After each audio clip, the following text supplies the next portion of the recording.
Ready? 5, 4, 3, 2, 1. Action. Guys, the time has come. The podcast has left the group chat.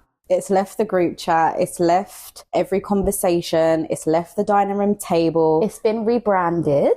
We're here. Hello. And we want to introduce... Allow me to reintroduce myself. My name is Ho. No, wait. First of all, before we even introduce, we've got to do a disclaimer at the start.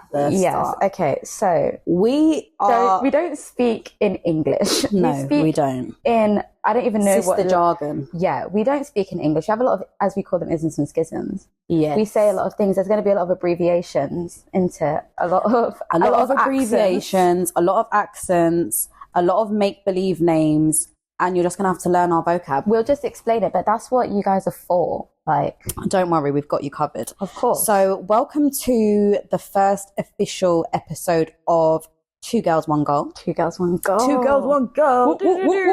Where's the air horn? So this has been a long time coming. We're super excited. For us, this is just what we do on a regular. So the amount of people that have heard us talking football, and they're like, oh my God, why don't you just do a pod? Like, this is basically just pod literally every week. Do a podcast. Oh my God, like if you guys started a podcast, we would listen to it. So we thought, why not? So here we are. Yeah, Two Girls, One Goal. Two Girls, One Goal. So for those of you that don't know us, you probably won't know us, but now you're going to learn to know us. We are sisters. We are. I'm Jade. I'm Leah. 25. 17. And we are football obsessed. Born and bred into this life. So we are Liverpool fans by blood. Yes, born into Liverpool. Born into Liverpool I tell people when I was born, they wrapped me in a Liverpool blanket. We are obviously from London, but we are Scouse by default because we bleed red and we are forever Liverpool. Mm-hmm. We are also West London girlies, so by default we are also Brentford fans. Brentford, you red! So I knew he was going to do that. We are Brentford fans by default. Up the bees. Been following Brentford since League One days, and we've watched them progress all the way to where they are now. We very much love supporting our local team, and we're lucky enough that Brentford are our locals. Could be worse. If we're being technical, because of Nan, shout out Nan, we should be QPR. I was born and raised in Shepherd's Bush. I was also born and raised in Shepherd's Bush. So really and truly, we should be QPR, but I choose to not let myself live that life of torture. Nah, because if anyone saw QPR's performance last season, the heart rate was through the ceiling. Couldn't do it. Could never be me. And I could never support a team that wears blue. Right. No, thank you. So with that being said, we are Liverpool and Brentford fans by default, but we love the game. We love football. Not even just love football. We love any sport. We love sport. We watch every single sport out there, bar golf and snooker, because that's ugly. Yes, I agree. But we watch every sport. We breathe every sport. But we know our ball. So background on you. I obviously used to play football when I was younger. You're currently playing football now. I am currently playing right now. I'm currently in my coaching bag. Yes, Miss Girl. What position do you play? Left wing, right wing, centre forward, and I'm feeling a bit saucy. When she's feeling a bit saucy, when she's feeling a bit jinky with jinkers. You get to know that one. So yeah, she's been in her football bag. She's still playing football. And yeah, so that's just a little background on us. Let's get into it. So we thought we'd go back to go forward. Yes. It wouldn't be fair if we didn't address the Euros. Yes. It's only right. So let's talk about the Euros. Where do we begin? Going into the Euros, I put my money down on France. I said France are coming to tear up everyone. That France team should be illegal. Galacticos, but international. Like, give us a chance to breathe. Give the other boys a chance to lace their boots. Or like, all right. Because when I looked at that France, not even the main squad, when I looked at the preliminary squads, mental, insanity, mental. They've even brought out the old boys. When I saw N'Golo Kante, right, that's when I thought, they're pulling men up out of retirement. It's long. So I had France down, but it did not go that way. Not at all. It did not. Do you know what, though? I'm a very firm believer in, and I say that with all tournament football, it is never the best squad on paper majority of the time. No. You can have the most techie team there is. You can have ballers on ballers for days. You could have a squad of 20, what is it, 27-man squad now? 24. A 24, whatever it is, man squad, full of ballers from Prem, from top to bottom. That does not mean that team will gel. And I feel like you see it a lot in the Euros, where I feel like Holland are usually a bit guilty of that. Definitely Belgium. Belgium, my God. Belgium Right. Let's talk about Belgium really quickly. Let's talk about Belgium, because Belgium have players, seasoned Premier League veterans. I'm talking Standard. Jan Vertonghen, Toby Alderweireld, Romelu Lukaku, Eden Hazard, even though he's retired, Torgan Hazard, De Bruyne. There's so much pedigree in that Belgium side. The squad is stacked. That needs to be a case study into why it's not working. It's not even like it's not working. It's never worked. And I can't understand why. I cannot fathom why that cannot work. Because it's not like, right, see France, right? See the French squad. They have a lot of the same players, right? True. Got a lot of the same. You've got a lot of very technically gifted centre midfielders. You've got a lot of pacey wingers and pacey fullbacks. So the team stepping on each other, it's not going to work. Belgium, to me, have one of the most cohesive teams on paper. Very well balanced on paper. You've got someone that can strike the ball like Kevin De Bruyne. Yeah. You've got a dominating presence up top like Lukaku. And it's just not working. And you got a good manager. Great well. manager. That's the thing that's mental. So that's something to be investigated. I mean, being honest, it could just be my bias. I had to back the lads. It had to be England to bring it home. And as much as people are like, yeah, England aren't going to do it, I think that was the strongest squad we've had in a long time. There was so many players in that team that have come off the back of an amazing season. I was very happy with Gareth Southgate's squad selection. I think he was ballsy with his selection. When he cut the Madders and the Grealish and them lot out the squad, no call up for Beans, no call up for Raz. Sorry, just for context, this is one of the things I'll be talking about when we nickname. You'll hear us say Beans. Beans is Rashford. Don't ask why. If you've seen the Lingard clip, you know. Then you'll understand why Rashford is forever Beans. Raz, obviously, Raheem Sterling. Yes. We talk about players as if they're our personal friends. So you'll notice that everybody is nicknamed. Don't get me started on the Liverpool squad, because we're on first name basis. So when I saw those players cut out the squad, I thought, thank God, Gareth Southgate, you finally got your head out your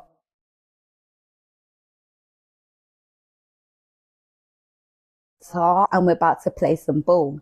Because the thing is, Southgate obviously has a lot of criticism around the fact that he plays it too safe, which I completely agree with. So we all kind of knew that this was going to be his last major tournament. So I was screaming Southgate out before 100%. The Euros. Screaming 100%. Southgate out. He had to go. I said, bring in, what's his name? Don't bring in a man. No. Bring Serena. Yes. Miss Wegman. Mrs. Wegman. Bring in Serena, because bring in Emma Hayes. Bring in a woman, because these men, they can't. The women are winning the trophy. The women are winning the trophies. Yeah. So we were all screaming. But to be fair, when I saw his squad, because it was bold of him to leave out the likes of Maddison, the likes of Grealish, the likes of Sterling. Experienced players. It was a bold, not even just experienced players, experienced tournament players. That was bold. So we thought, okay, maybe this is his turning point. He chose some of the youngsters, which I respected. And I wouldn't argue with his squad. Anyone that he picked, I had no arguments with the squad whatsoever, apart from Luke Shaw. No, that's not what I was going to say. The man wasn't fit, so why is he there? That's true. But if you're saying you're not bringing Madders due to injury, you can't bring Luke Shaw that didn't play since February. Yeah, 3 months, isn't it more than that? It must have been. So that's not right. The only person who I believe should have got a spot and was slighted was Jadon Sancho. I think he had a... Reason being is because it seemed like, based on Gareth's selection, he went down the route of who's had a good season. He hasn't gone past, okay, well, who's played tournament football before, who's experienced. He seems like he went off who has had a good season off the back of the last season that we've just had. I think Jadon Sancho was doing Jadon Sancho at Dortmund. No one can argue with that. I think Sancho was slighted because of the first half of the season. Obviously, Manchester United, it's not right what they're doing at that club. Yeah, he got stuck in the Man U right? The Ten Hag mess, the Glazers, and he was slighted 100%. I believe that if he got a spot in the squad, I don't think people would have questioned it. I think Sancho went to United, and this is the thing, I don't want us to go off on too much of a tangent, but the Sancho situation is for another day, but I do agree that he could have got a spot. 100%. I definitely agree. But let's go back to overall in the tournament? Let's talk about the tournament winners. Let's talk about Spain. Can I just say, looking back at it now, there's no argument that the best team won the Euros. They were unbeaten. They were the best team in the tournament. They were unbeaten. And the best team won. I did not have Spain on my bingo card to even reach knockout When I stages looked at the Spain squad, it's given aged. There's a lot of old boys in there. Yeah. There's a lot of old boys in 100%. That. It was not, I saw Danny Carvajal, and you know how I feel about Danny Carvajal. As Liverpool fans, there's certain hate that I have to certain Madrid players, and Danny Carvajal is one of them. I feel like I see his face in my nightmares, along with Mr. Sergio Ramos. Oh, so Danny Carvajal is always going to be on my list. But yeah, I saw a lot of Asian boys in there. I saw a lot of old boys in there, and I thought, you know what, Spain? What, I can't even remember what Spain was like in the World Cup. It feels like such a long time ago when Spain has come with, but then again, we could flip it on the hand of, maybe that's when we were just saying earlier about why does Belgium never succeed, or Holland maybe do as good as they could and their squads are so stacked on paper. Experience doesn't lie. And I think what you saw from the Spain team and the Germany team that was vintage football. And sometimes in tournament football, those that just grind out the results, they're not playing the most spectacular, mesmerizing football you're going to see all over TikTok all week, but it gets the job done. And I feel like both of them did that. I just want to touch on quickly before we start unpicking Spain. Watching the Euros, watching the games, when the big boys went against each other, I was bored. Yep, 100%. I was bored out of my mind, was not paying attention. Watching Spain, Germany. Was it Spain, Germany? The quarter? Yeah. Bored. Sleeping. Bored up my nut, yeah. I was so bored. Put Georgia or Turkey or Austria on the telly. But Georgia and Turkey, but you know what, Georgia and Turkey, those men were playing with heart. Right. Like, they were playing for the badge on their chest. I need to talk like just a touch on Kavisha Kvaratskhelia. Correct me if I'm saying that wrong. That Napoli number 77. First of all, was it 2 seasons ago in the Champions League? Yeah. Tore Liverpool a new arse. Absolutely. Tore us a new arse. That 4-1, he was dictating. I'm surprised we didn't sign him. He said everything through me, brother. But him and the Turkish boy, Güler, mental. The football. Those teams had some excellent individual performances, and I hope they get their accolades for it. I do, because it was so entertaining watching countries just play their football. Play ball, when I was watching the big boys play each other, you're trying to outsmart each other. Yeah, it's just but you've got too much talent on the pitch to go for tactics. Let the players play. That's going to be my phrase this season. Let the players play, because it's too much. On the topic of talent, can we take a moment from Mr. Lamine Yamal? Lamine Yamal. I don't want Project Mbappe. I want Project Yamal. I want Project Lamar. That man is buying his mama house. What is that man saying about? How dare they say that man is 16 years of age to turning 17? Right. You know how it's it's outrageous, yeah? Because they said he could only play 70 minutes of football because of the German labour laws. Because he can't work. The kid's underage. He turned 17 in the middle of the Euros. Now, for everyone out there, I turned 17 in February. Right, that boy is nearly 6 months younger than me. Mental, and he's won the Euros. He is. What am I doing? What a talent! Generational, that generational. He is generational. Unbelievable. Good for you, kid. What round of applause to I'm glad that he's getting his accolades and attention, because he's different. That goal. Who was it against? That I want to say in the semi. That curler, was it against Germany?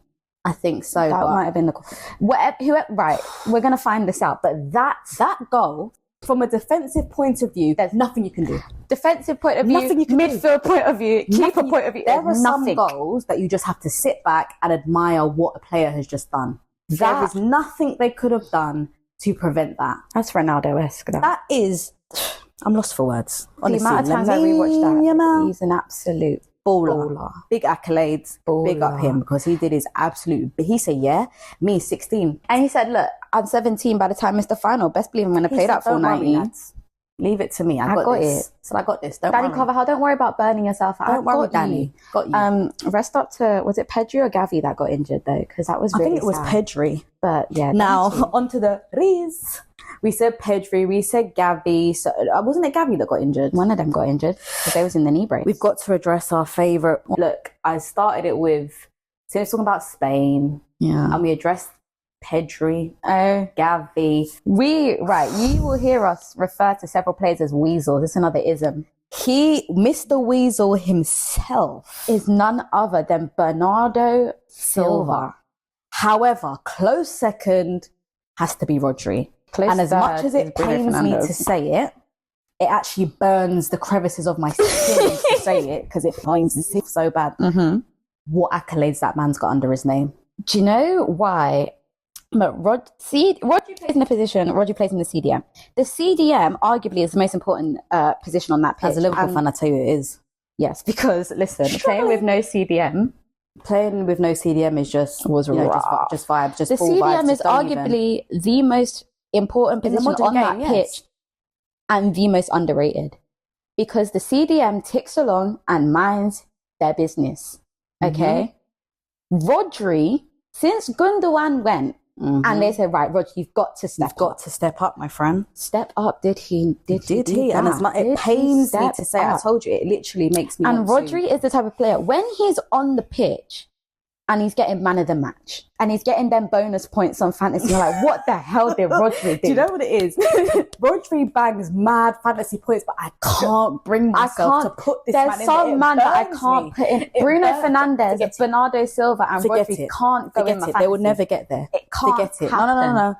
But from a footballing perspective, when I'm watching Rodri though, because I'll be so real with you, last season, I wasn't really watching Rodri like that. No. I was like, everyone's screaming Rodri. I was like, what is this Rodri guy? When he got injured, and he missed them 2-3 games, and then everyone saw they dropped them points like no man's business. And I watched this man in the Euros. This man tore out everyone. He dictates that midfield, doesn't he? There's no one that does it much like him. He's so dominant in the role that he plays. And then a team like City as well, where there's so much. That's the thing why it's mad at City. You got the likes of Haaland on the pitch. You got you got the likes of Phil Foden. You got talent from top to bottom of that squad. Yet you are still with Haaland that bangs out 75,000 goals this season, right? And you're still building that team around Rodri, right? If you said to me now, who is the keeper? Because he's you not wouldn't say Haaland. But he's not even the playmaker because it's De Bruyne that's supposed to be pulling. And that's not even called De Bruyne's name yet, right? But let's not talk about City. Let's stay on the Euros. But let's do a quick brush over England's tournament. Right. So quick fire talking points regarding England. Snuck their way to the final. 100%. Should have been knocked out against Switzerland. 100%. Deservedly lost. What do we think about the Trent argument? Right. As a Liverpool fan. No, hold on. Do I have to approach this as a Liverpool as a neutral? Let's preface this, right? Let's preface this because as Liverpool fans, we always get brushed with the label of, oh, you're only saying that because he's a Liverpool fan. He's bang average. Because let me make something clear right now. Let's put it on the table. Right? Somebody name me a better passer of the ball in English football right now. There is no one coming close. And for everyone out there, that wants to talk about Trent's defensive duties, right.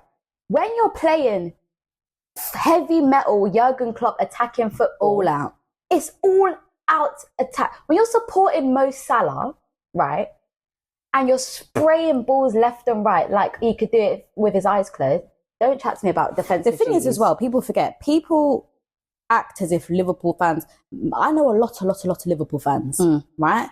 I don't know any Liverpool fan that sits there and says Trent is the one that is a strong defender. Everyone knows you don't play Trent Alexander-Arnold at right back for his defensive abilities. We know that. Because you can watch a Liverpool game for 5 minutes. Because if we was playing him at right back for his defensive duties, the argument of the midfield role would not be on the table. Exactly. So we know that. And any Chelsea fans listening, don't start with your Reece James arguments. Oh, don't start. You know what? That discussion got shut down 3 seasons ago. We're not even getting into it. I don't want to hear it. But England, the Trent scenario, honestly, if he played Trent, I would be annoyed. I would have been annoyed because the formation and the way he was arranging that team, if Trent was then in that team and we did not win, England did not It'd be smoke Trent's fault. It would be Trent's fault. Trent is used as a scapegoat every Kyle time. Walker where he was with his cheating self and his mistress in the stands. Oh, let's leave him there to play his pacey football. Because the thing is that wasn't making sense to me. He was playing Rice and Mainu, right, as a double pivot. Shout out to Mainu as well. Right? Great tournament. Now I don't think that's wrong.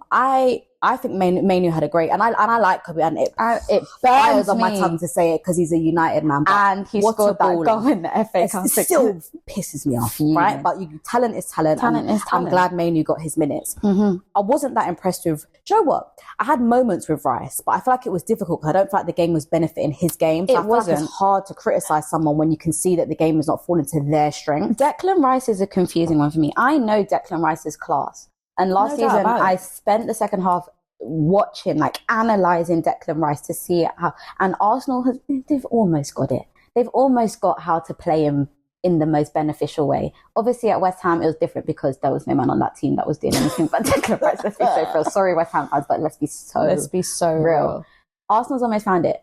And it's like, Gareth Southgate, babe, you need to go back to the tactics board because it's not working out. And I screamed it this whole tournament. You can back me on this. And I screamed it. Why is Foden not being played in the middle? Now. I understand. I've heard the people screaming about, well, you can't play everyone in the 10. You can't play, then don't. You can't play Jude there, but then you want to play Foden there. How about you stop playing a defensive game and let go of the double pivot? Let go of the double pivot. Release the double pivot. What is it that Gareth Southgate is insistent in playing this double pivot? Four at the back. You've got two fullbacks that aren't the most attack-minded, and Kieran Trippier. We knew that going into it. Kyle Walker will bomb up sometimes. Of course, got pace in him. We know that. But it's his pace. It's not his crossing ability. It's not his striking ability. Kieran Trippier is a defensive fullback. Your two centre-backs are defensive as hell. Gehi and Stones, defensive. There is no need in 2024 with that squad to play a double pivot. It's no impossible. Need. Because let's remember who Bellingham is to start with. Let's remember who Bellingham is. Hey Jude. Let's remember why Jude wore the number 22 at Birmingham. He said he's a combination of a 6, an 8 and a 10. That's what he told. His words. That's what he told the people. That's why he's a 22. So let's play Jude in the 8. Yep. Let's play Jude in the 8. I agree. Let's leave Declan Rice as our pivot. Singular pivot. One pivot. Don't listen. Jude in the 8. Philip Foden in the 10. And that formation would play to the strengths of English team. You've got, the thing is, England had a bag of players that were coming off some of the best seasons of their careers. Anthony Gordon playing off his socks down there in the tomb. Ollie Watkins now giving the top goal scorer. How many goals did he finish the season with? 22, 23? Gave Erling a run for his money. Gave Erling a run for Cole Palmer. Cole Palmer's doing Coldy chili. Listen. Dancing on the bridge every week. Cole Palmer is dancing on players for fun. For banter. Doesn't even look like he's breaking a sweat. He's not. Them 2 games that Cole Palmer was out at the end of Chelsea's season. Long.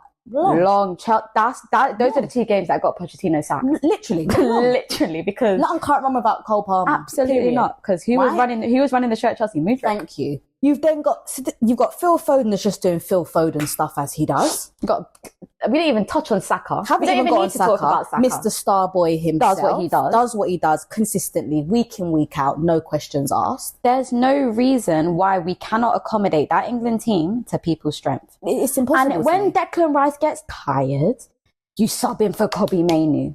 If Declan Rice don't have the legs to start the game, you start coming. You have the facilities to do that. You had Adam Wharton on the bench. Wharton did not touch the football. Selhurst Park was... You had Eze. Selhurst Park was jumping, looking at the football that Oliver Glasner brought into that season. And rightly so.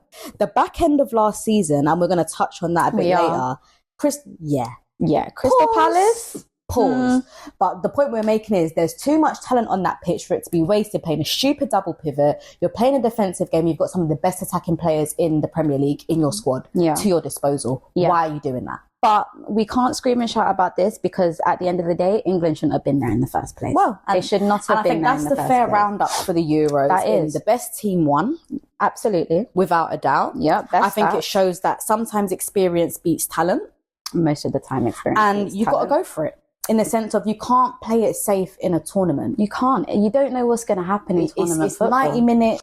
You could be in or out. And I think the thing is with Gareth Southgate, and the thing is you can't argue because he's never shown us anything different. No. We know he's missed the play it safe. But it gets to the point, I thought maybe because he knew he was probably going to go out with a bang, but I hope Lee Carsley shows us a little bit something in the Nations League and whatnot. And we will see. But in terms of young talent, England have got it stacked and I wish them the best. I hope they do well. Honestly. Because one thing I will say to end it off is that England get a hard time and we all know it, the horrible stuff that went on after the World Cup.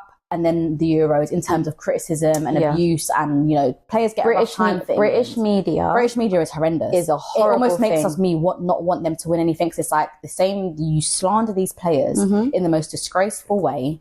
And then if they do win, you're singing their praises. But the minute they put a foot wrong, you're quick to jump on them. But then when the Lionesses got to the World Cup final and won the Euros, they just about breathed on them. Yeah. But we're not even going to get into So we're not going to get into that because as two females that love football, we can go into the women's game and that's a whole different scenario. Yeah. But on the whole, best team won the Euros.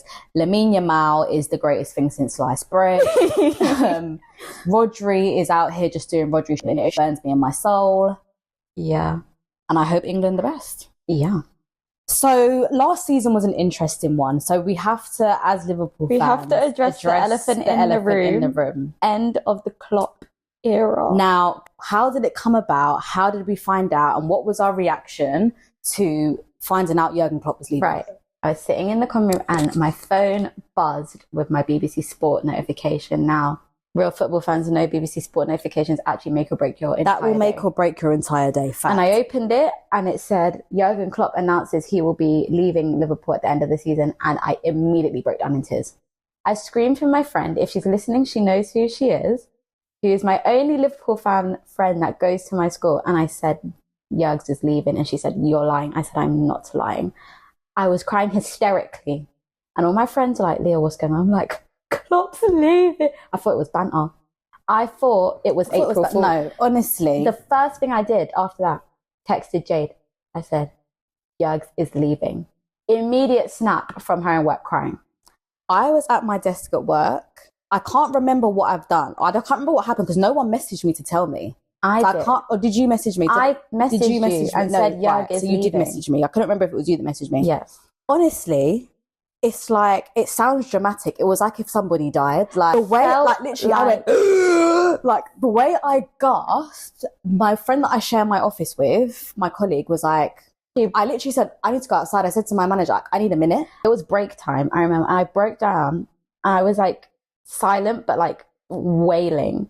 And everyone was like, what's going on? I was like, no, guys, it's so serious. It's so serious. The severity, I can't even compare it. Do you know what it is? I can't compare anything in my football memory that felt as sad as, and bear in mind, I've gone through the eras of Steven Gerrard leaving the club, like legends, people that I idolized as a Liverpool fan. Like us losing finals, us losing leagues at the last game, like 98 points, no league. I've seen days when you see back in the day when United used to dominate us. There'll be times when United used to, I used to cry and I was so upset. Thank God I have to go to school on Monday. This was before my time. All the boys are going to be wicked to me. I'm just like, no.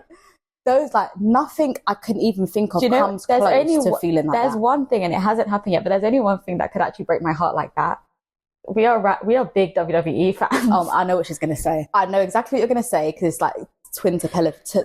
Telepathy, even though we're 8 years apart. All right, so should we say it at the same time? I've got to do 3, 2, 1. I want to see if it's 3, 2, 1. When Randall retires. When Randall Keith Orton retires from the WWE, I will be on the floor. My heart will break. In deep hysterics. But we're not even going to go there. But yeah, that's the closest I could ever get Jurgen Lee, and it's not even just about Jurgen leaving, but I don't think people, as a Liverpool fan, I always say, you're not a Liverpool fan for the glory. No. In the sense of the time when Liverpool were in their glory and won all their major trophies was 19. Was before we were even thought about, before our parents were even thought about, you know what I mean? So you're not a Liverpool fan for the accolades. It's not like when you support Man City or you support the Arsenals or you support even the Real Chelseas. Madrid or the Chelseas that have had so much recent success.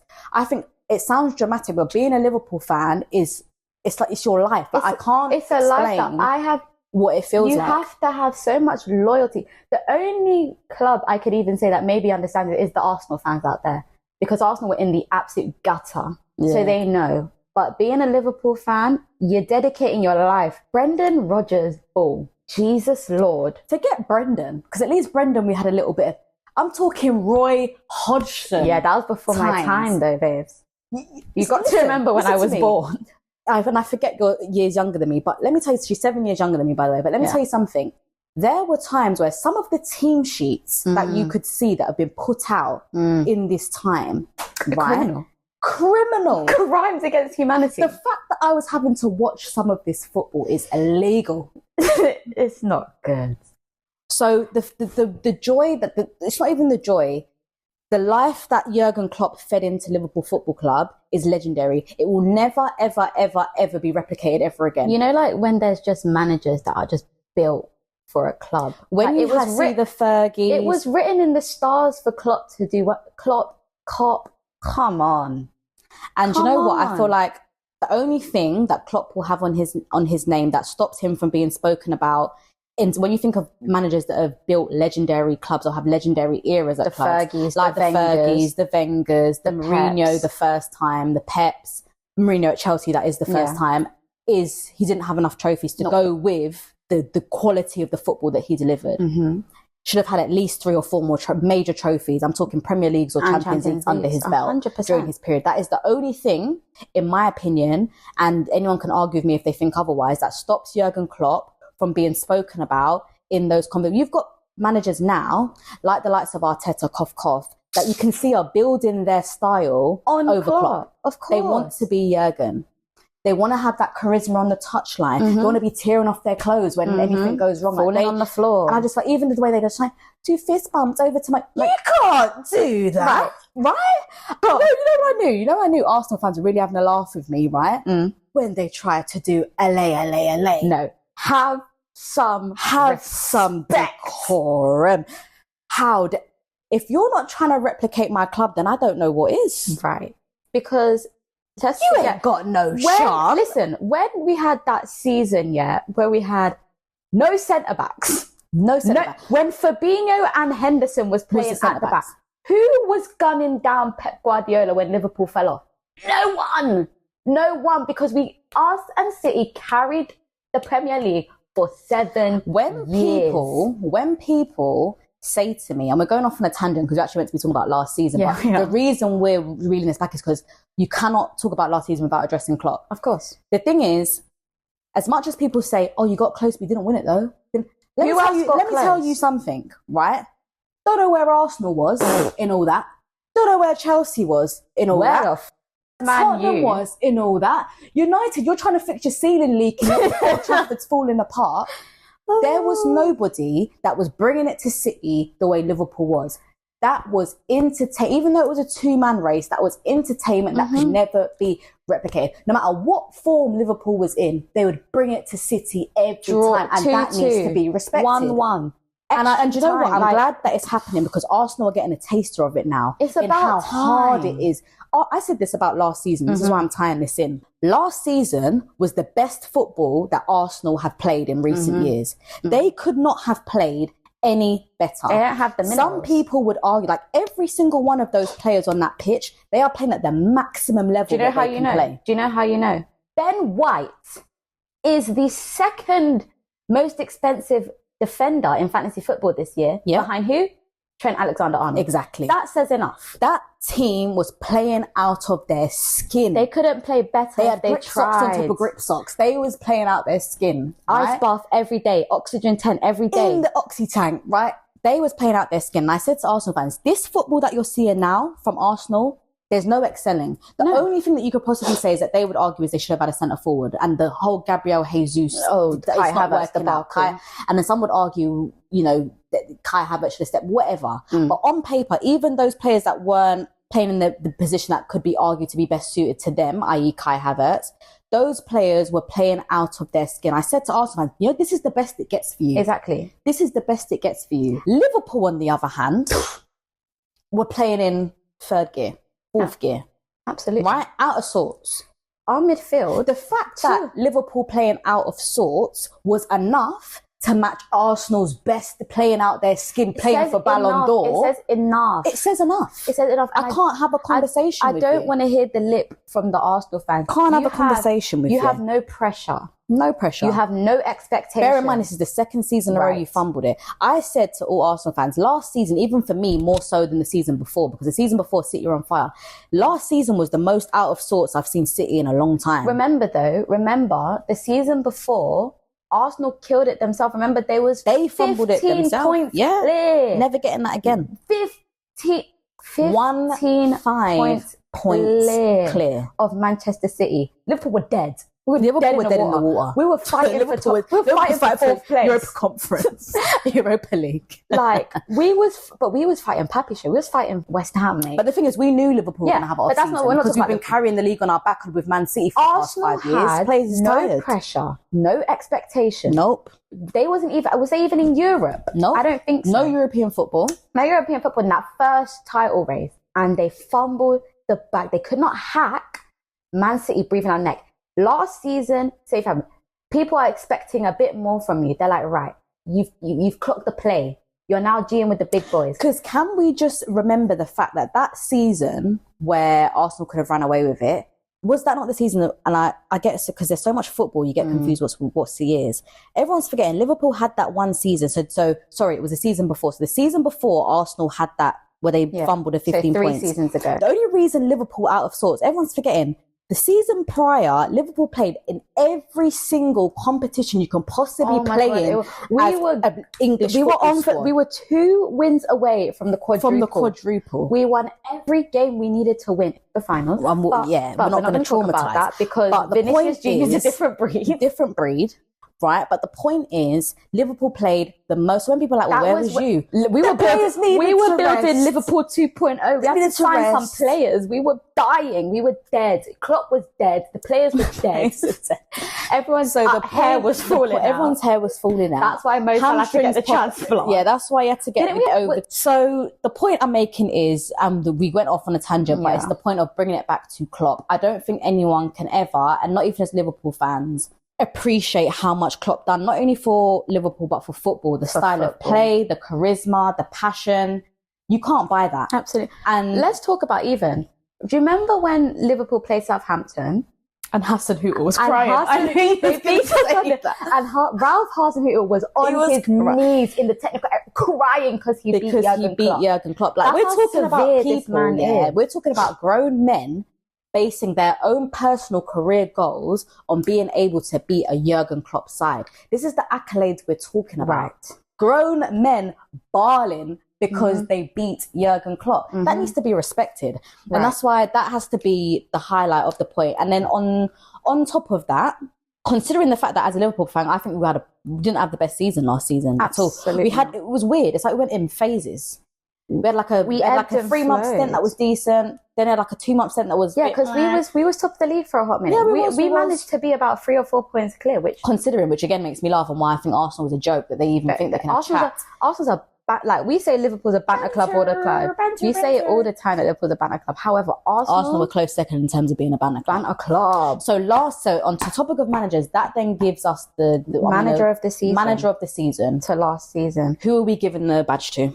I'm giving it to Unai Emery. So was I. I was going to say the same.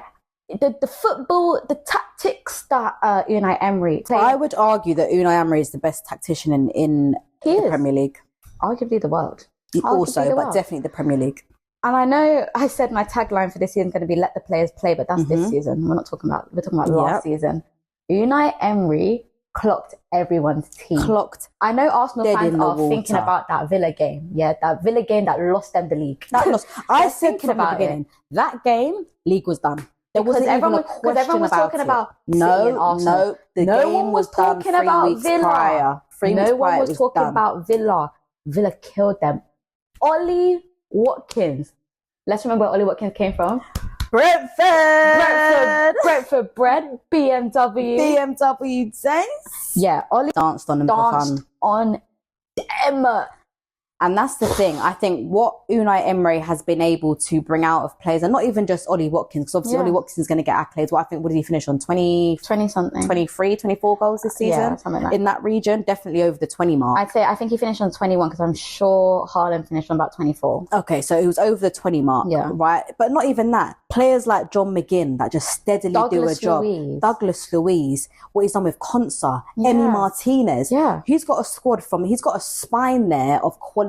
And I feel like with Unai Emery, he has made players that some would see as average, like, okay, they're not poor, they're just good. They're not anyone you're going to scream and shout over. You're not anyone that's going to be selling your left arm. They're not going to sell for 100 million in a transfer window, but they just steadily do a job. I feel like he is a type of manager that can make average players great. And I feel like if he continues what he's doing with Ollie Watkins and he stays fit, I have no doubt to bring Aston Villa to European football with ease, may I add. It's not like they got into Europe on a technicality. Nope. Clear football. Total football. They took points off everyone. The most points off of the top. Yeah. Because it's pure tactical business. But the thing is as well that I like about Unai Emery is tactical football, but it's not boring football. It's classy. Because when you look at the tacticians of the like Rafa Benitez back in the day, boring. Mourinho, they'd win every game 1-0. Lock up shot. It's to lock up shot. You get the early goal, lock up shot, done. Unai Emery still manages to play a tactical game, but it's still free flowing. It's classy football, and you have to give it. I'm very excited to see Villa this season. So we both agree on Unai Emery manager. Yeah. Honourable mention to Oliver Glasner, dragged Palace from the absolute pits because Roy had to go. Sorry, Roy. I don't know why they brought you in. I don't know why they brought Roy. I don't know why they did it. I should have never brought Roy, right? But they did, and we all knew Roy was halfway on his deck chair to retirement anyway. Absolutely, before he was seeing the house in Marbs already. So that's fine. But I agree. Honourable mention to Glazer. Yeah, right. So swiftly moving on to Player of the Year. Now, this is a hard one because there's a lot of players that. This was hard to me. I've done basically an honourable mention for every category because it was so hard for me. So I've given it to Cole. I've given it to Cole because, right? Palmer, may I add, because I told you we talk about players like they're on first name basis. I've given it to Cole Jermaine Palmer, our Caribbean king. Watch him. St. Kitts and Nevis. I've given it to Cole because it took a lot of balls for Cole Palmer to leave Man City. Massively. I think it took a lot of minerals to come out and say, I want to play football. You're in the best team in the world. You're playing under the best manager to ever grace the game. Arguably. You ain't getting no minutes. To go to Chelsea, no. Don't even get me started on Chelsea. Now, Chelsea's a whole bag of on in Chelsea, right? Todd Bowley, you're not seeing heaven. Todd Bowley is a wicked man. Let me tell you something. Todd Bowley is the biggest banter man in football ever. We need a whole nother section for Chelsea and how they're scamming the FFP. Right, because that's a whole nother thing. It's not even FFP anymore. Profit. They need to make a whole new organisation to investigate Chelsea because they ain't got enough facilities to investigate what's going on at Chelsea Football Club. But do you know what? Cole, he walked out of Man City, which takes a lot of tool, went all the way back, all the way away from home, and all the way down to good old West London. West London. Good old SW. Dancing around Cobham. And he walked into that Chelsea squad and he grips it by the scruff of his neck. He said, this is all Cole me, mate. Palmer, Nicholas Jackson, don't get me started on that one. Cole Palmer is coming to run the show. And if it was not for Cole Palmer, now I believe that Poch was done horribly at Chelsea.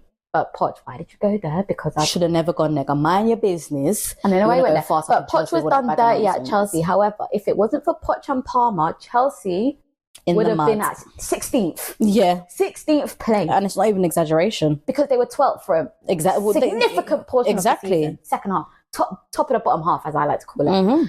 And I think Cole, he just played with so much freedom and he was so relaxed on it. I just don't even think. Bagging 20 goals in that pit, that's just crazy. Crazy stuff. I've given my honourable mention, though, to Dominic Solanke. Bagging 20. Listen, that man was at Liverpool for 3 seasons and bagged 2 goals.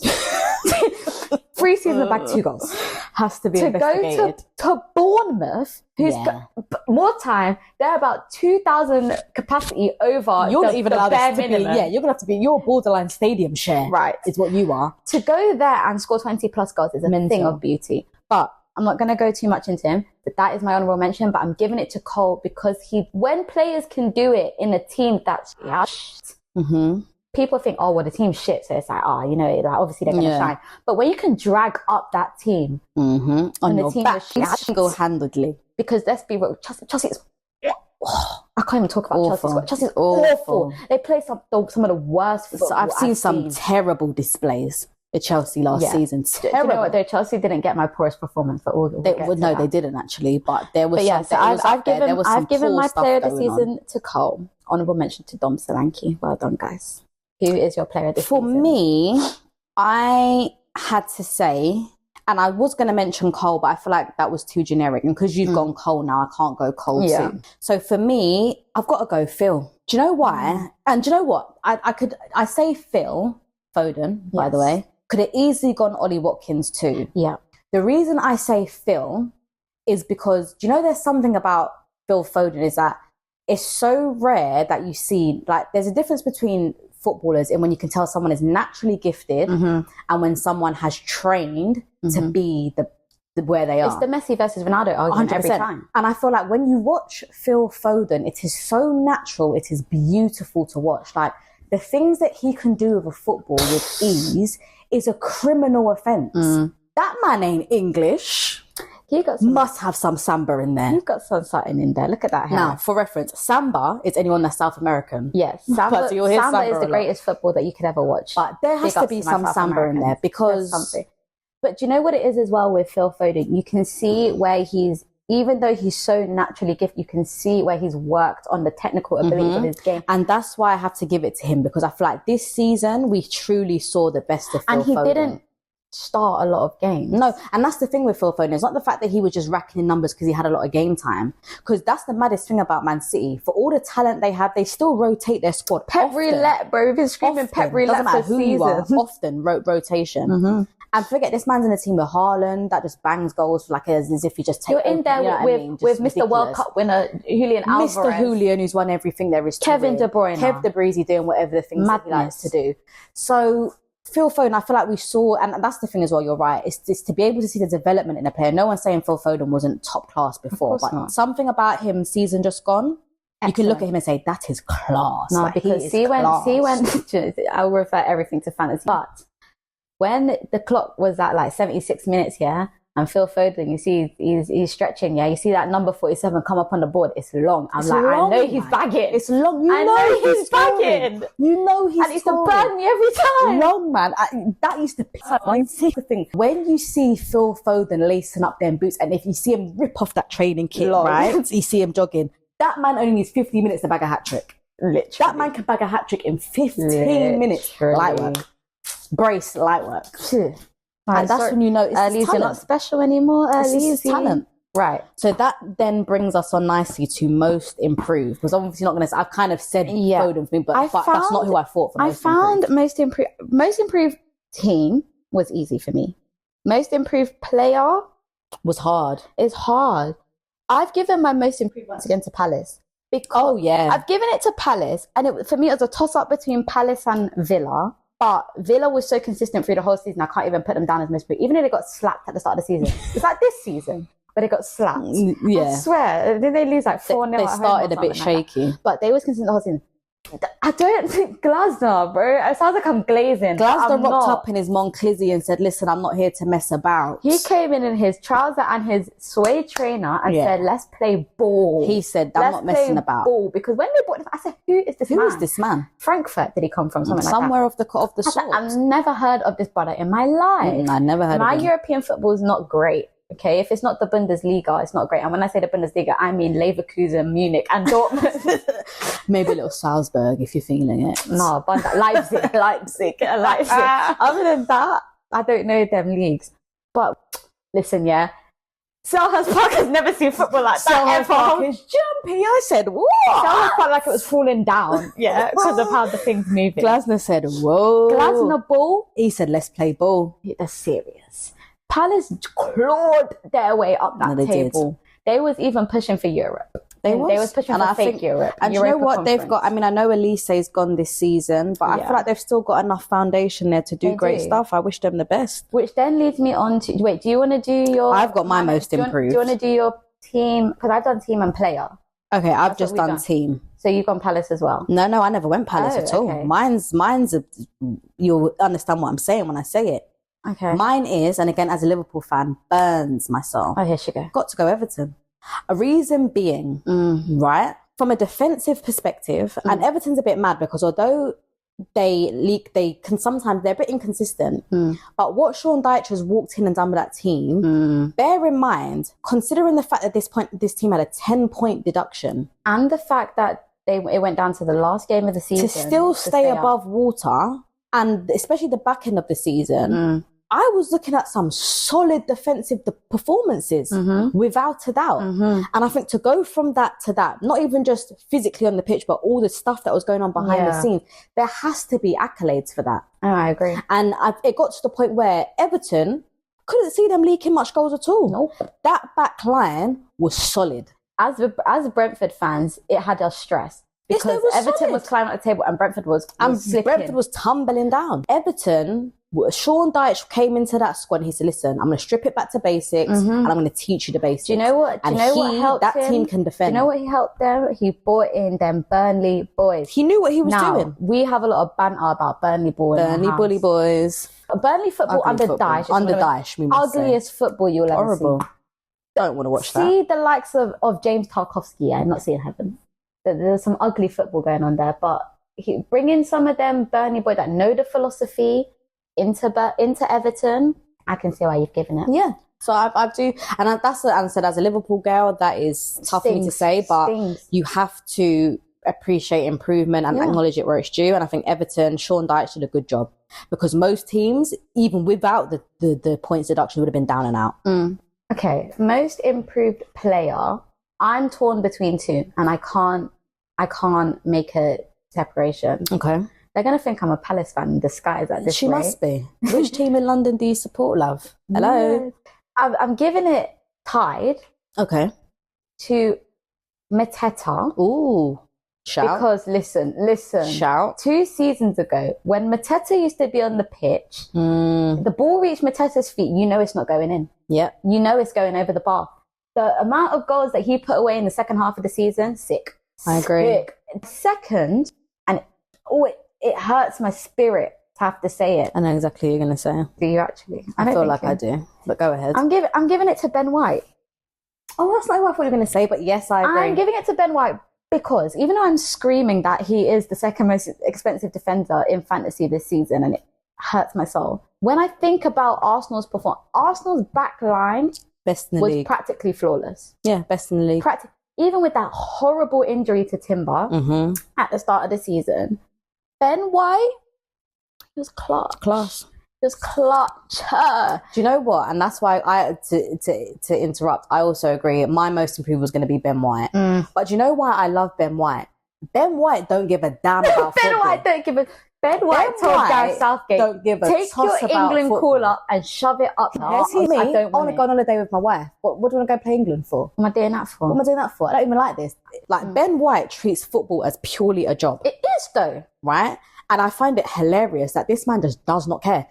He treats in Ben White's mind, he's thinking, okay, summertime is my time off for my family, I want to go to Sicily. Why would I want to work during my annual leave and not get paid? But they don't need me. That's like saying you're in your normal 9 to 5, you go on your annual leave, and not even annual leave because you get paid for annual leave. Imagine you go on leave that's unpaid. They say to you either you go on leave, right, and go on holiday and you mind your business, or you can come to work in your time off and not get paid. Yeah. Who the hell is going to work to not get paid? Not I. Ben White, I don't even want to be here when I am getting paid. What the hell am I going to be here? Ben White, because let's be so real, yeah? If Ben White went to that England squad, is Ben White getting game? No. Is Ben White playing regular football for England? No. I think, I agree with Ben White. I think Ben White's class. That's not what we were saying 2 seasons ago. No, and that's why he's most improved. I'd have Ben White in my squad. I can't even talk about what we were saying about Ben White because he might I mean, take away the ridiculous tan and the shorts up to his actual hip bone. Oh, and don't forget the socks. And the socks at the thigh. Right. Ben White is an unserious man. I have a footballing pet peeve, yeah? And it goes both ways. See, when the socks is at the ankle, you've got that 1 centimetre shin pad. It's hitting me off. Don't get me started with the pathetic shin pads. Second of all, on the flip side, when the sock is above the knee, why is it there? When the sock is meeting the shorts, let it go. Listen, Ben White has the socks are touching the boxer shorts. I swear to you, there is no. He might as well just put on the long johns and call it a day because the socks is all the way up there. Just vibes. Ben White don't give a damn about football, but what a baller he is. So I agree. Most improved is Ben White. The last but not least, poorest performance, and this is it has to be a specific match. I've got 2 written down here. I don't have a specific match. I have 2 players, 1 team. Okay. And then I have a match for that team. Okay, you do the honours then. Right. My poorest performance, and it was hard because we saw some absolute stinkers. We saw some stinkers. Sheffield United conceded 100 and something goal. But that's I didn't even include Sheffield United because they're not even a real football club, I'll be honest. The team that I had to send down there, and it was close. It was close. I've had to give it to Burnley. I've had to give it to Burnley because Burnley ticked me off. Watching Burnley play football this season, I felt rage. That's everyone in the Burnley team, including the manager, Vincent Kompany, yeah? Ooh, that hat was squeezing the juices to your brain, yeah? God. That includes everyone except the keeper, except Trafford. Trafford didn't deserve the slander. Trafford is about 20 years old. He was decent. And to be fair, he was actually decent in the amount of nonsense he had to deal with week in, week out. Burnley played some of the most disgraceful football I've seen. And I've been watching the Premier League for a long, long time, yeah? Burnley have played some of the most horrific football I've ever seen. Poor. And this would be so embarrassing if this is the wrong season, yeah? But was this the season that Arsenal slapped them 5-0? Yes. And it was 4-0 at half time. Jesus Christ. God forgive me. That performance was some of the woeful. I thought it was going to be 10-0. I thought we were actually going to see 10-0. I thought it was going to be Leicester Southampton type, 9-0. Yeah. I was thinking, no, we've seen 9-0. I was thinking, this is when we're going to see I've never double seen figures. We're going to see such 10-0. Disgraceful defensive football in my... The going forward, it wasn't the worst in the world. There was definitely teams that had worse attacking. Oh, Chelsea. definitely. Yes, definitely. Nicholas Jackson, stealing a paycheck every week. Stealing a paycheck. But Burnley as a whole, the football that I saw, you was relying on J-Rod. Mental. Jay Rodriguez. Mental. To get you your goals. My poorest player is gone 2 ways. And I feel like we have the same poorest player. I've given it to Casemiro. Oh my God. Given it to Casemiro. Cassie has to stop now with this. Cassie has to hang up the boots. It's time. Manchester United as a whole was just shocking last season. But Casemiro has had some performances. I can't even speak. You know what game I'm thinking of, right? You know it was FA Cup. You know the Newcastle game when me and Jade were sitting in our sitting room watching the game, and Newcastle scored a fucking outrageous goal. We broke it down frame by frame, full Monday Night Football analysis. We had to pause and rewind and exactly what it was, because I couldn't believe I was seeing my eyes. Shock and horror on the TV. Terrible football. Casemiro. Terrible. Casemiro. But then maybe it's unfair for my second player. Maybe I'm being a bit harsh. Okay. I don't know. But another poorest performance, I've given it to Szoboszlai. Yeah. And when I say, we signed Szoboszlai seeing what he did for Leipzig and what he did for what he does. And just as what he does for Hungary. We love Szobosz. Oh my God, I love him. Let's not get it twisted. We love Szobosz. Love him off. DS8. We're also not Delulu. If someone had a poor performance, it will get called out. Every time I saw Szoboszlai played last season, I never had anything good to say. No. I never had anything good to say. And I don't believe he started every game. No. But we played him in the big games. And I remember... That's what I think you should say. Szoboszlai in big games. Because the game that I'm thinking of specifically is the Arsenal game. Yeah, poor. Missing. And I don't, nowhere to be found. I don't say If that his name about... weren't on the team sheet, I wouldn't believe you. No. And if we were playing with 10 men... Wouldn't have known. And I don't want to slag him off, but that performance, that's the time. See Arsenal, them games, Arsenal, City, Villa, you need your big game players. 100%. And suppose like you're young, but you have experience. You captain your country. You're tearing it out at Leipzig. Yeah, Arsenal. you ain't come from like the Mickey Mouse Austrian league. Right. You come from And every time I saw him, and you was just, it's like he got caught up in the moment. I feel like he's overplaying in his head what he thinks he should be, rather than actually just doing Because what we know he's capable of doing. When he started the season, man was dancing. I feel like he's in his own head though. He was in his own head, but it was like, babe, now's not the time to be in your own this head. is not the time to be in your own So head. I've given it to him, but that's in a specific circumstance. Okay, fair enough. I didn't go around the route of individual player. Right. However, there are two performances that stand out to me that I can just recall really winding me up. When I say, you know, them ones where you've watched a football game and I'm so angry, I actually have to go to bed. I actually have to go to bed. Yeah. I can't even speak. I'm so livid. I'm mad. Like, honestly, and there's only one team that can do that to me, and that's Liverpool Football Club. There's 2 games last season that really made me question, is this club trying to kill me with stress? Go on. The Everton game, we lose 2-0. Jesus. Right. This is specifically going out to Dominic Calvert-Lewin. Dominic Calvert-Lewin, if you can hear this, I hope this haunts you when you go to bed, yeah? This man will be injured the entire season. Play 2 minutes of football. As soon as Liverpool... He scores against Liverpool. As soon as Liverpool is on the thing, whether it be it in Anfield, be it in Goodison, when Liverpool match day rolls playing, around, he's bagging. all of a sudden, sprightly, he's 19. You'd never think he tore out his hamstring 2 weeks ago. Every time. Calvert-Lewin, you're not seeing heaven when it comes to Liverpool. Wicked man. You're wicked. You're a deceiver. Man. You're a deceiver. You're a deceiver. He only wants to play ball with his Liverpool. You is a liar. You is a wizard. God forgive you. God forgive him. No, but secondly then, so that performance, I can't even have the words. That was so... Do you know what was so bad? Poor. Every time it was poor. And you could just see it coming from the minute of kickoff. From the clock went 0-0 to 1. Remember, Liverpool was playing banter football last season, had to go 1-0 down before we start playing ball. I knew it was going to be a long night. Liverpool had my heart rate. Second to that was the Palace game, which I think was about 2 weeks after that, where we lose 1-0. Oh my God. Do you know what? They should have put a heart rate monitor on us this season watching Liverpool play at Anfield. Some of the performances I saw by Liverpool Football Club, not to mention the Atalanta, right? But I didn't even get into European football. There was some, let me say something, right? Don't come out and play football like that and have some shame. You are professional. It's not funny. Football. I was so mad. Like, I'm telling you. It's not I was funny. so mad. Because you know what? If my team gets beat, right, and they're played off the park, but I can look at my team and say, you know what? Fairs.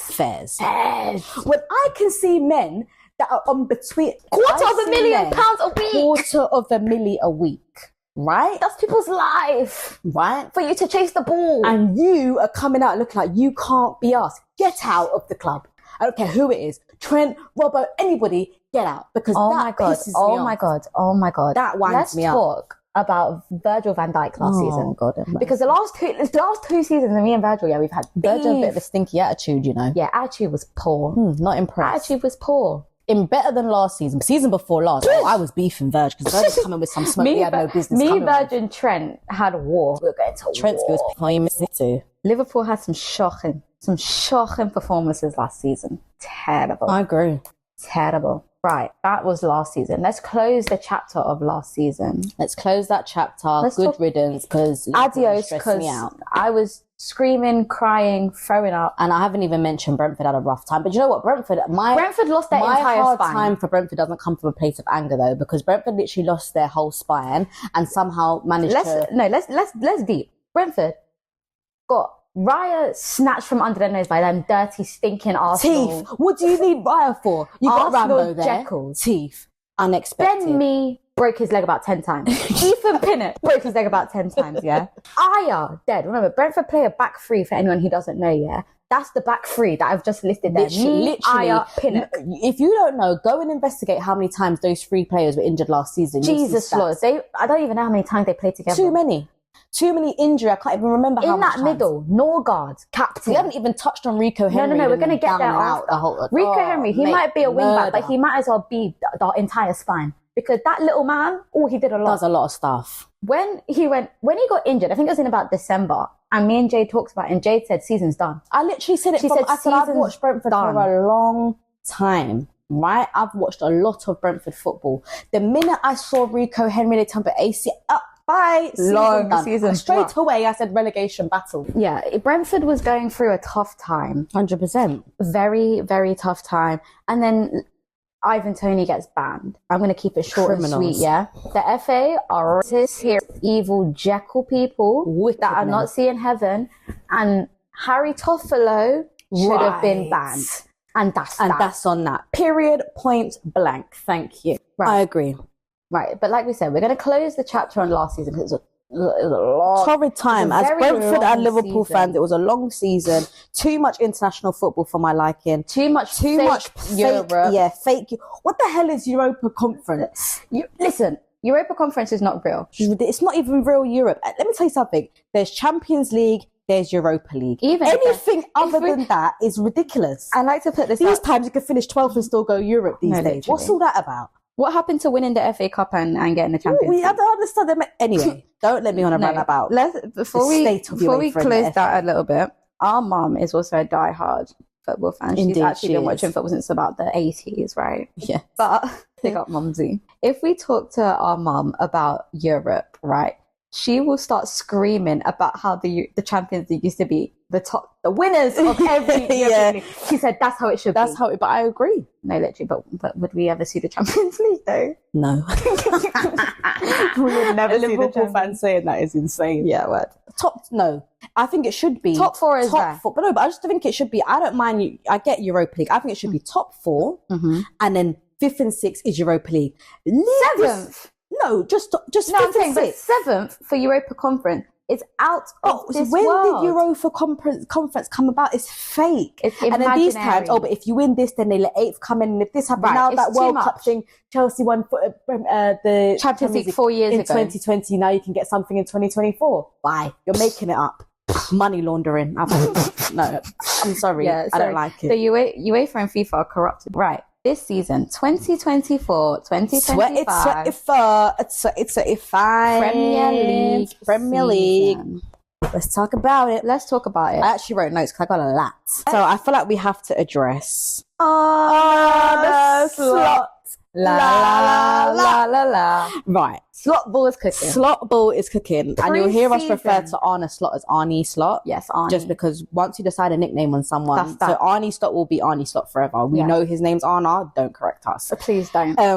What a man. Slot ball. Slot ball. Slot ball. We watched the preseason highlights because unfortunately we don't have LFC TV. No money for them. Sorry, LFC TV. Love you, but we'll watch the highlights. I was very impressed. Do you know what it is? It's difficult. It was always going to be difficult, as we touched on before, coming off of Klopp's football, because Klopp's style was Klopp's style. One thing about Klopp, he never changed from his style. He said, listen, whether it worked, whether it didn't, whether it got you beat, whether it got you won, that was his tactic. And we sometimes even screamed at TV saying, slow it down. There needs to be a plan B because this is clearly not working. But you have to respect him. He came with his style of football and he stuck to it. And it worked. And we've got used to it and we've watched it for the past 9 years. Slot now has come with some silky, passing the Bergkamp looking football. Bergkamp, Johan Cruyffy looking business. So we're like, okay, this is not what we're used to. It's not. It's a lot calmer, it seems. It's less intense. I wouldn't say intense is the right word because it's always going to be intense. Yeah, Liverpool Football Club and it's the Premier League. But definitely a different energy to the tempo. And you can see one thing about Slot, he looks like, it's difficult because it's always going to be difficult, number one, coming off such the back of a big character like Klopp. And I almost didn't want someone that was going to, because everyone was saying, well, you need someone that's going to be like Klopp. You need someone. We don't. I never wanted anyone. Now, I was of the wanted Xabi Alonso. I wanted Xabi. We all, I think every Liverpool fan out there. Of course, it was written in the stars, blah, blah, blah, blah, blah. Leverkusen told the Bundesliga a new arsehole. You know, they just made the Bundesliga theirs and said, who for any of you, we're here for the Bundesliga. They said Harry Kane is not getting a trophy. Harry Kane ain't going nothing. You might as well go back to North London. So a lot of people were like, well, you ain't going to get anyone to... And I was very much of the impression of, I don't want someone that's going to come in and try to be Klopp. No. I want someone that has their own philosophy, their own management style, their own approach, and is willing to apply it to the team that he's been handed. Yeah. That was my main focus. I would like that more, because what I can't stand is a manager. You can tell when a manager's trying to be something that they're not. It's not convincing. Mikel Arteta. Arteta is a prime example. Aimed at you. And I think only now is Arteta starting to come into his own. Mm-hmm. So I'm happy with what I've seen of Slot so far. I feel like he speaks well. Yeah. From what I've seen, I feel like the players respect him because he was ready to rip Andy Robertson a new one. My face. The other day. Yeah. Bear in mind we're recording this on what's the day today? It is a Tuesday. So we're just a weekend into the league. Yes, but don't worry, the weekend the roundup is coming. So the roundup is coming, but I feel like from what I've seen, I'm impressed. Mm-hmm. And it's going to take time. I think anyone that's under the impression of Slot's going to come in and win the Champions League and the Premier League and do please be real, whatever, relax. Be real, because it's difficult for any manager coming into a team where it's not your players and you're not going to come in. And we all know Liverpool are not a buying club. Liverpool aren't the likes of we ain't got no owner like Ted Bowley that's going to let Chelsea. You have unlimited budget. We all know that. So it's never going to be a thing money. of they're going to let Slot come in and say, bear in mind, Slot is a head coach, not a manager. That's what I wanted to touch on, which I find very interesting, that he's come in as head coach.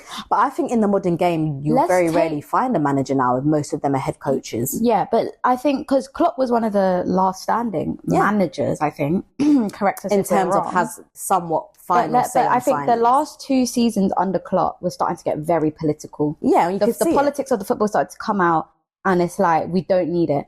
So Slot being the head coach, he's played the football. Let the players play. Let the players play. There was obviously a lot of talk about a lot of different managers. Slot's name was thrown out there for a while. I think then Liverpool, there was a few big names. We got a bit too close to Mourinho and too. Oh, I'm sorry. If Mourinho's not managing my football club, just forget it. If Mourinho's managing my football club, I'm hanging up my shirts and I'm going to the G-Tech and I'm buying a Brentford shirt. Do you know what I mean? It's just, I can't. Just stop it now. I'll just get the lyrics to Hey Jude tattooed. Literally, it's just like, it's enough now. Call it a day. But Slot's stats. Slot on paper was the closest style of play to Klopp. That's true. Without being Klopp. That's true. And we can see he's coming with his own philosophy. He's a very cool guy, very calm. Very calm. Speaks to the media well. Bro, pre-season, I was seeing some excellent football. So I'm here for that. But what we did, we broke it down into categories for this season. Well, obviously, we had to have a little roundup about Slot because that's a big talking point. Yeah. But let's go into, so there's a couple categories here just to make it a bit more quick fire. So based on this season and predictions only. Yes. First and foremost, champions. Who do we think was winning this league? City. I agree. Manchester City, only because Slot needs time to cook. Yeah. Only because... Give my boy 2 seasons. You Arsenal heard it here first. Give my boy 2 seasons. Thank you. Yeah. Arsenal don't have the minerals. No. We've talked about it. They don't have it. They don't have the minerals. I don't see them doing it. No. I don't think they've got the bottle. They haven't made any signings that I'm seeing. The only edging point that I thought Arsenal would probably have is if they signed a quality centre forward. Now, I'm surprised Arsenal weren't part of the discussion for Solanke. I don't get why they're still screaming and shouting about Ivan Toney. Do you know what? I can't disrespect Ivan Toney because as a Brentford fan, he's done great things. But I've watched a lot of Ivan Toney football, and I will tell you now, he is a very lazy. He is one of the laziest centre forwards you will see in football. I don't think, and this is the thing with Arsenal. Sometimes it's like you need to evaluate, because it's like when they brought in Jesus. What you want and what you're going for is not making logical sense. You want an out and out clinical number 9. English, allegedly they want. So if that's the case, and the only 2 people that should be on your radar, realistically, if we're talking about longevity, Solanke and Watkins. That's it. Why are we talking about Ivan Toney? Ivan Toney is 31. It's madness to me. Let's remember that. And that's no disrespect to Ivan Toney, but it's just the fact, like, I didn't get it. So the fact that Solanke was clearly on the market, for me, I was confused as to why Arsenal, okay, in terms of what you want on paper, that is available. And from what I mean, we never know the full ins and outs of he may want it to go Tottenham. But I can't see Solanke turn around and saying, yeah, I want to go Tottenham over Arsenal. Yeah, well, absolutely mental. Not. Absolutely not. Champions League football, title race. And then now it's come out today and yesterday that Tony's likely to go Saudi. Yeah, so now it looks like again no striker. Arsenal signings, in the last 2-3 seasons when they started to come up, I'm not convinced. The only signing that's really, I'd say Rice, Rice, Odegaard and Trossard, good signings. I agree. Good signings. Timber, unfortunate. I thought he was going to cook. He looked very good in the first game of the season last season. He did. He's going to cook. He'll come good. Kai Havertz. Oh, God's sake. Kai Havertz. Lord knows how that boy put himself in the shop window and managed to sneak and move for 60 mil. It's mental. And you know what? Arsenal fans are delulu because Arsenal fans were casting up a storm when they first signed Kai Havertz, saying, why are you signing a Chelsea reject for what's he going for 60 mil? 60 mil at that rate. And then now he bangs a couple of goals and they're singing over his praises again. They're saying Kai Havertz crap. It's mental to me. Come on, Arsenal fans. I mean, Kai Havertz has, don't get me wrong, Kai Havertz has improved a lot. Yes, he has, definitely. But I can't comprehend how Kai Havertz is 6 foot plus, right? That man does not use his body whatsoever. No, it's not even that. Useless. It's not even that. It's so frustrating to see it. Kai Havertz has no footballing brain. No, he doesn't. His awareness of the game is football intelligence. He does not read that game whatsoever. No. And I clocked it at Chelsea and I clocked it the first season at Arsenal. That boy does not read the football game. No, he doesn't. He really doesn't. Could not. Even if it was in German. He couldn't. He couldn't. No, it's true. And so the thing is, the point we're making is, I don't think Arsenal ain't got the minerals. Yeah, it's going to be City again. Right. Let's top four. Top four. So obviously City's win the league. I've gone Arsenal, Liverpool, Villa. I am going Arsenal, Liverpool. Now, fourth spot was very hard for me. I was torn between Villa, Tottenham and United for a minute.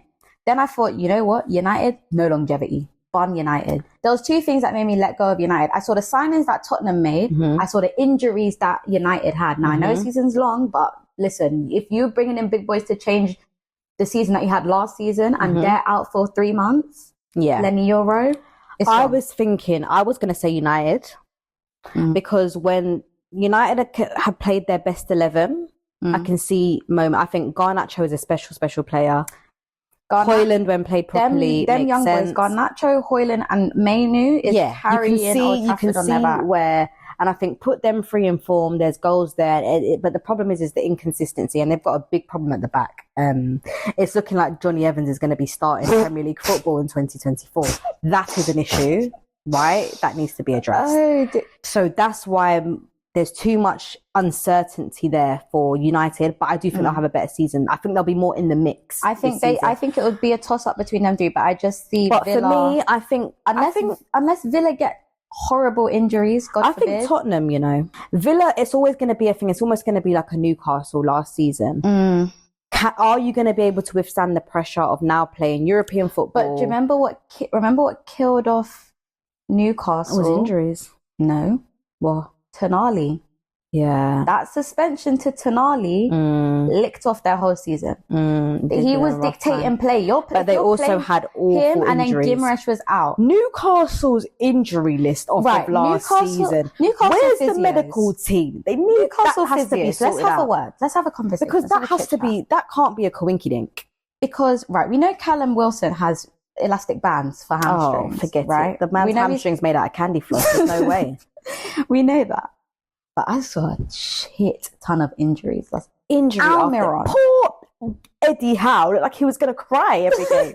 Like, what now? Was out. Trips was out. Do you know what it used to remind me of? You know that thing of Olivia Atwood where she's like, what now? What now? That was Eddie Howe. No, and the minute he saw someone, would play good. Long. Wow.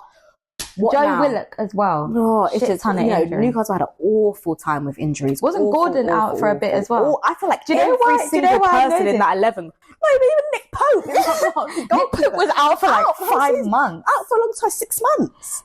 no euro, Dislocated nothing. shoulder. So I feel like Newcastle, every single starting 11 player was injured. Yeah, because all of them at some point was in my fantasy and they all had to get swapped out because they was red triangle. Every unexpected return day. Injury.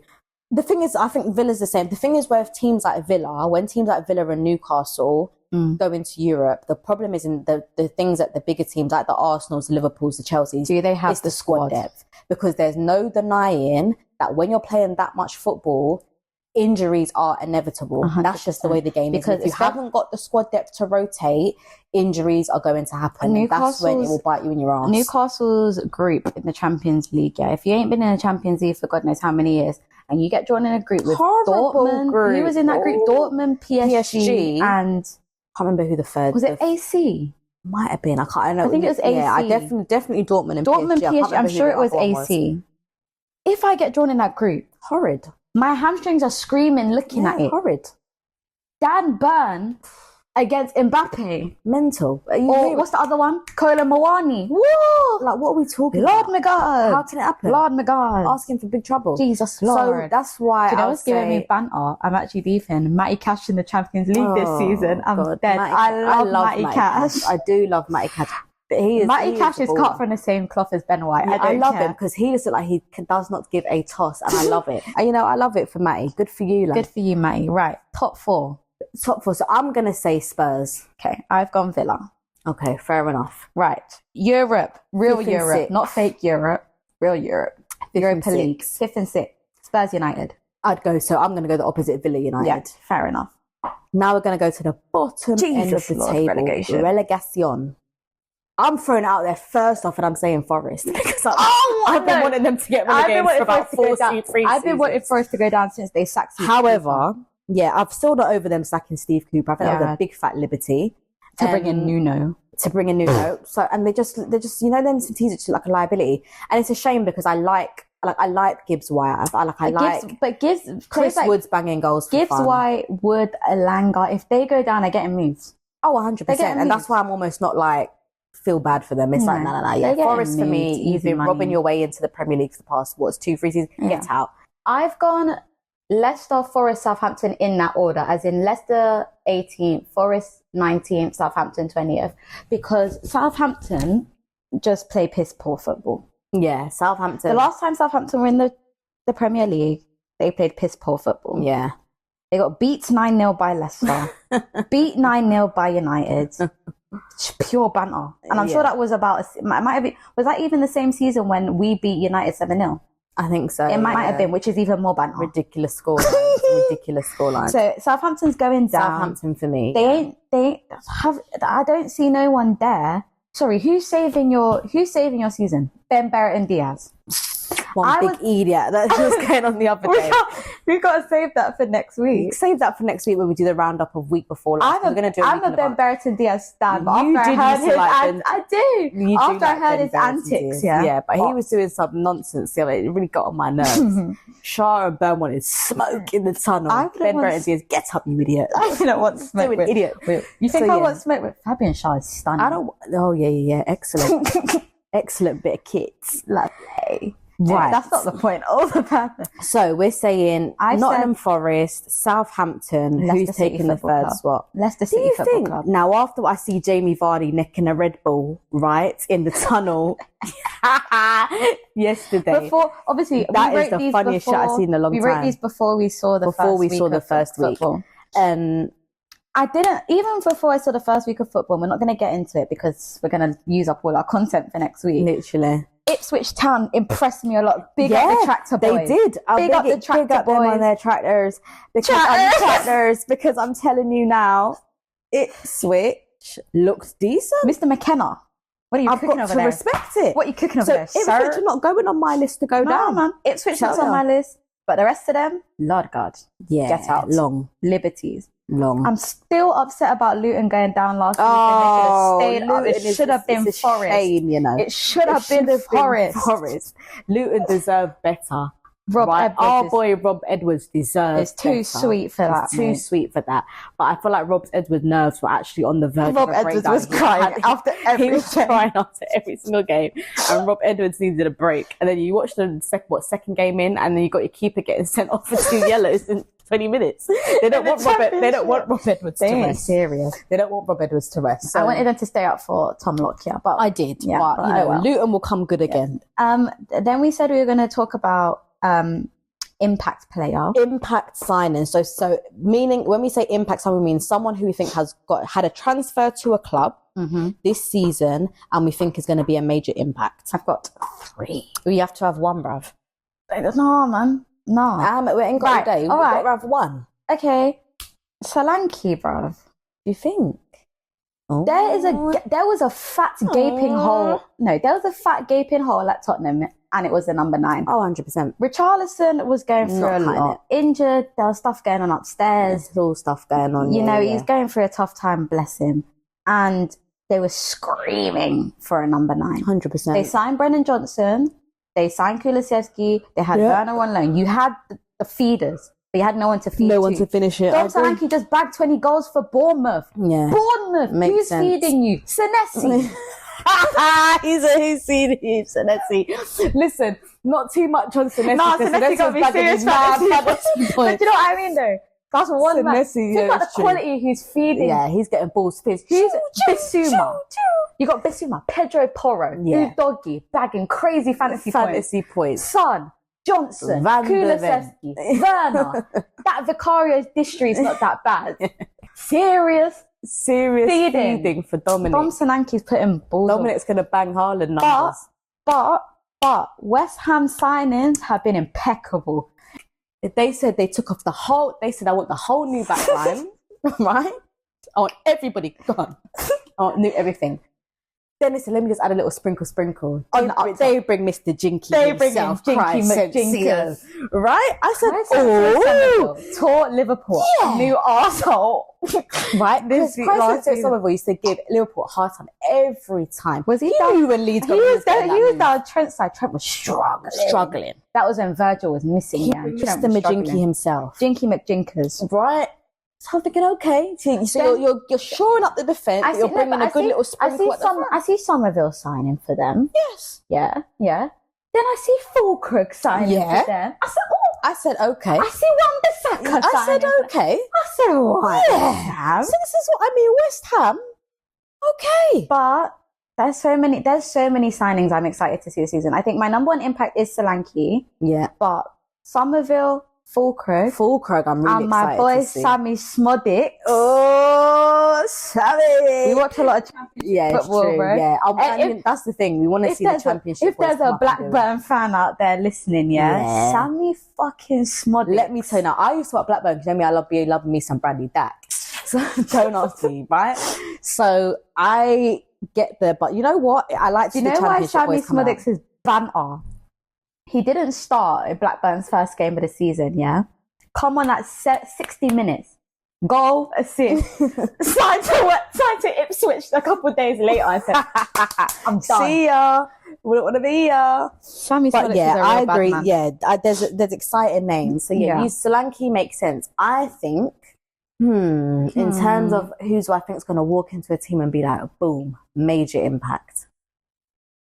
She don't know. I don't know. Actually, I can't think. I think Solanke is a no-brainer because There's been a a lot of movement this season. There's a lot of movement. Do you know who I'm going to say? Oh, here she go. Who I think could walk into a team and do great stuff? Emile Smith-Rowe. Emmy. Where Smith-Rowe stands here. I love Smith-Rowe, and it's a shame what happened at Arsenal. The injuries, man. Killed him. But I think he will, without a doubt, get the game time at Fulham. Fulham are a mid-table squad.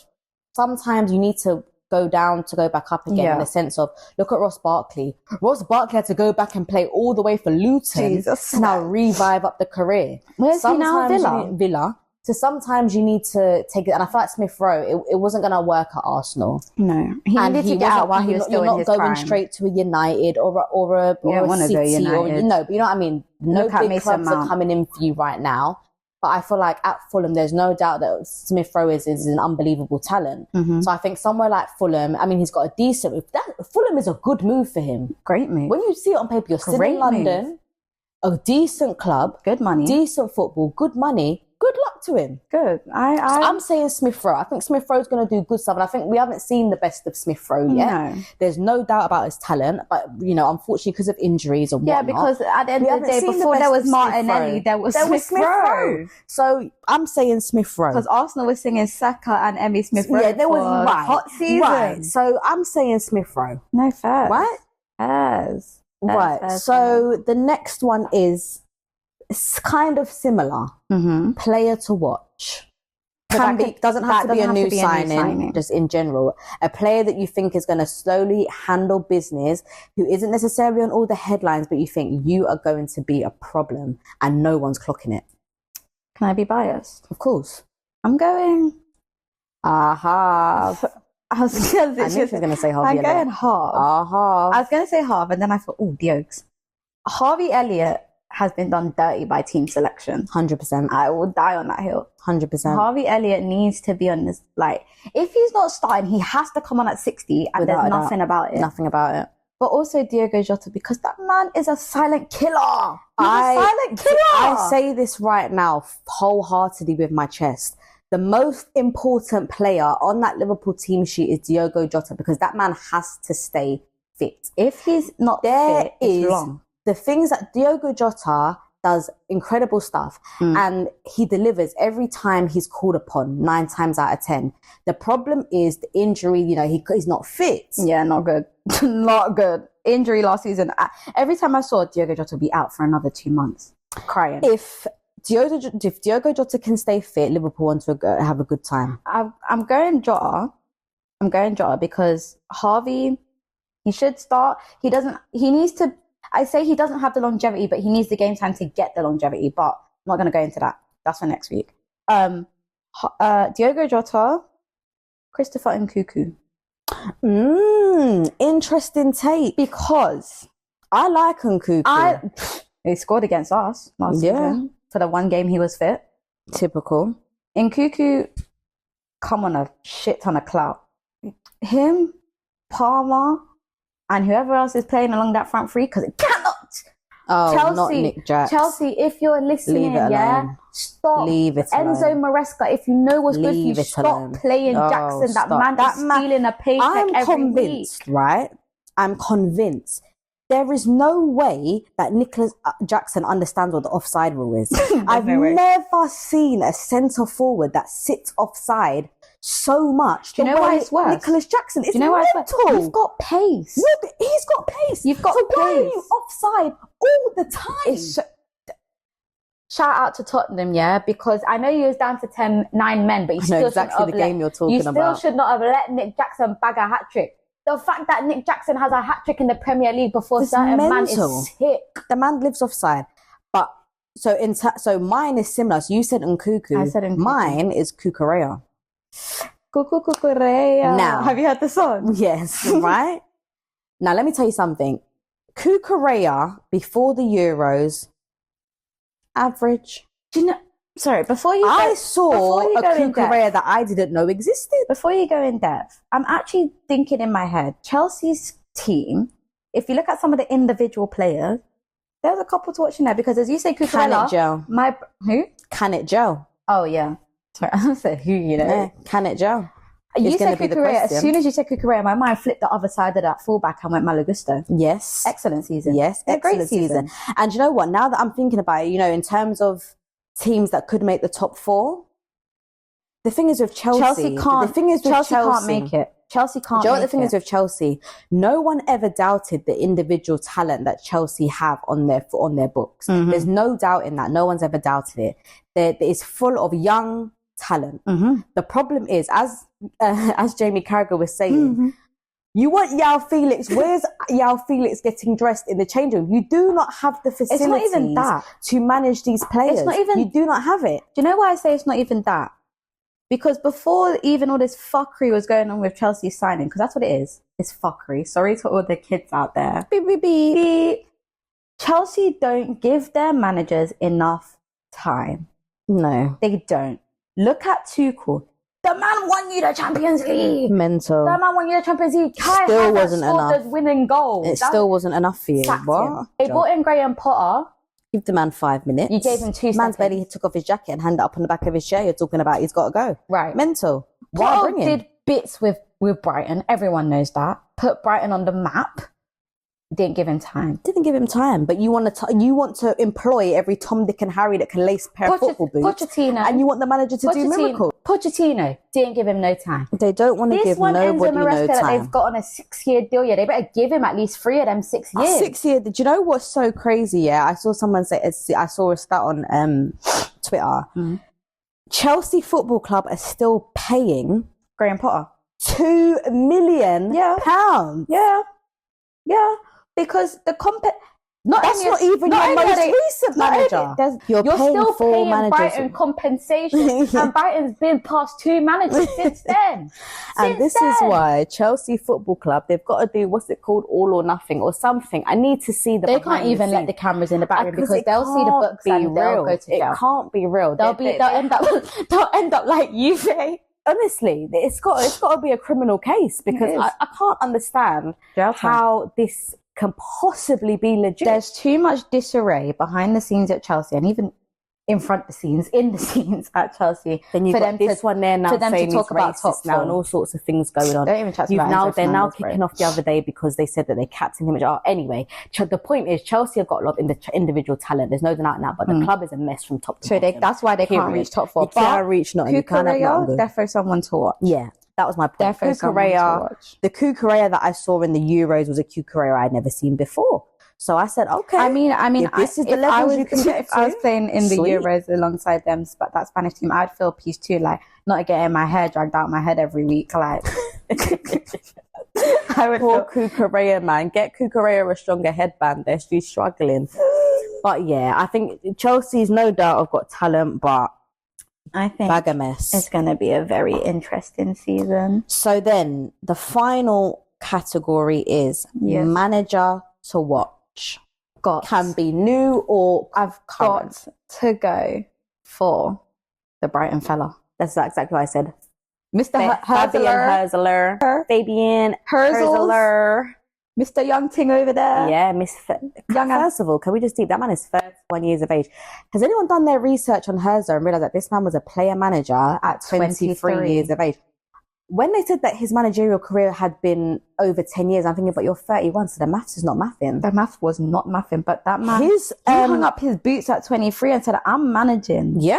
What about it? And you've got to respect it. And he wasn't playing no pansy football. I told you, he was playing... when we looked into him, because if there's one thing about us, we're going to do our research. When we looked into it, he was playing Bayern Munich too with Liverpool alumni himself, Emre Can. Mm-hmm. He was Dortmund's very own captain. So, he looks like he knows his stuff. And I know we're not talking about the results from game week 1, but Brighton put Everton on toast through hell. But Mr.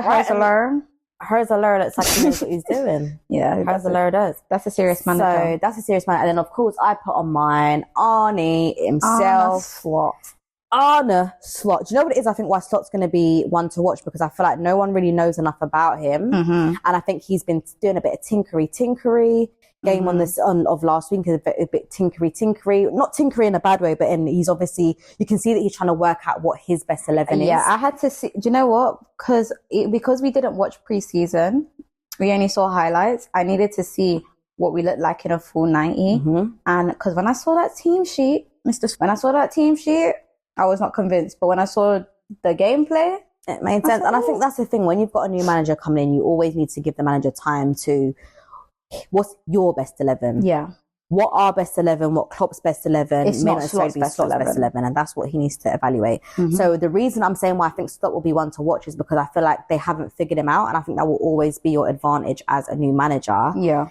You can kind of have that advantage of catching people off guard because tactically, unless you're Unai Emery, because Unai Emery probably knows what he had for dinner last year. Because I'm telling you, Unai Emery's brain works differently. But in terms of, in general, I think Liverpool have, because I think it got to the point where Klopp, we all knew the game that Klopp played. Of course. And it was a thing of, I know how you're going to play, so I'm going to try and match it. But there was never that element of surprise. Everyone knew what football Liverpool were going to come out and play. The thing is with Liverpool and playing in the Klopp era, once you got to the back end of the Klopp era, still can't believe I'm saying that. When you got to the back end of the Klopp era, it was like, teams were like, we know the game you're playing. We're going to try and match you, but we're going to get tired at 70 minutes and that's when you're going to bag. That's exactly and what that's how we made it through. That's exactly how we used to make it through. But so that's why I feel like with Slot now, I'm going into games as a Liverpool fan. I don't know what football I'm going to see. And I think that will be our advantage. It's either going to be a major issue or a great advantage. Time will tell. But I think without a doubt, Arne Slot is one to watch.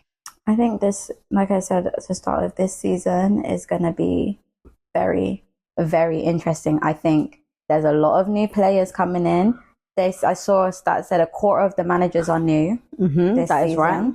And a lot of new signings that we know. Definitely, it's not no random big names, not know where Brighton find their players from the undergrounds of like Switzerland, serious signings in teams that you didn't think they was going to sign for.